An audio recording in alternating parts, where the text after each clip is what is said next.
వ్యూహం సినిమా జగన్ రాజకీయాల కోసం రచించిన వ్యూహం అంటున్నారు, అది ఎంత నిజం? ఇప్పుడు నేను ఇప్పుడే చెప్పాను కదా, ఇప్పుడు ఇదేమీ నాకు కొత్తగా తెలియదు. నాకు కొత్తగా తెలిసింది మీకు చూపిస్తే మీరు నమ్మాలని లేదు.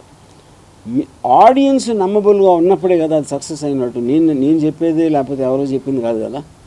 మీరు జగన్ హీరోగా అని చెప్తున్నారు కానీ ఇది యాక్చువల్లీ చంద్రబాబు నాయుడు, పవన్ కళ్యాణ్ గారు ఎక్కువ హీరో లాగా ఎక్కువ టైం స్క్రీన్ మీద ఉన్నట్టుగా చెప్తున్నారు బయట. అంటే ఇప్పుడు నా ఉద్దేశంలో ఈ సినిమాలో చంద్రబాబు నాయుడు గబ్బర్ సింగ్.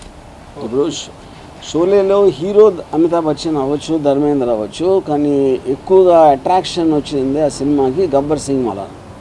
సో ఇప్పుడు ఒక కంపారిజన్లో జగన్ గారు ఏంటి, సిబిఎన్ గారు ఏంటి, ఒక వ్యక్తులుగా వాళ్ళ క్యారెక్టర్స్ అనేది చూపించడానికి సినిమా తీసింది. సో అది వాళ్ళకున్న పబ్లిక్ డొమైన్ నాలెడ్జ్, వాళ్ళకున్న పర్సనల్ ఎక్స్పీరియన్స్ తోటి ఇది 100% ఇదే కరెక్ట్ క్యారెక్టర్స్ అని అంటున్నారు. అది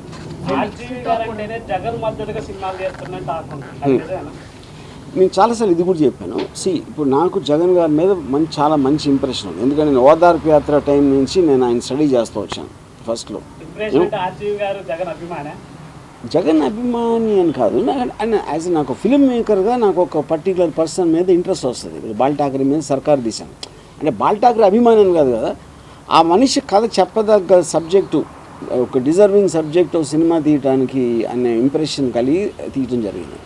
దీంట్లో చాలా మంది అడుగుతున్నారు, వన్ సైడ్ లాగా ఉంది.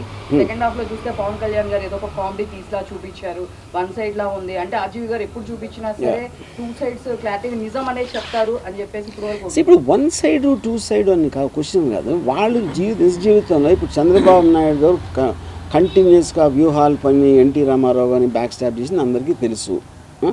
అందులో వన్ సైడ్ టూ సైడ్ ఏముంది? పవన్ కళ్యాణ్ ఏ మాత్రం ఒక తలా తోక లేకుండా మాటికి మారుస్తూ ఉంటాం అనేది మీరు ఎప్పటి నుంచో చూస్తున్నారు. నేను కొత్తగా చేసింది ఏమీ లేదు. నేను ఇందులో ఏది కూడా జరగని నేను చూపించలేదు.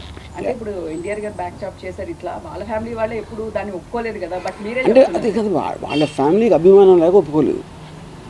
అందుకనే కదా ఆయన కంట్రోల్ చేసింది. వాళ్ళ ఫ్యామిలీ తప్పు చేస్తే ఎన్టీఆర్ ఫ్యాన్గా నేను ఎందుకు తప్పు చేయాలి?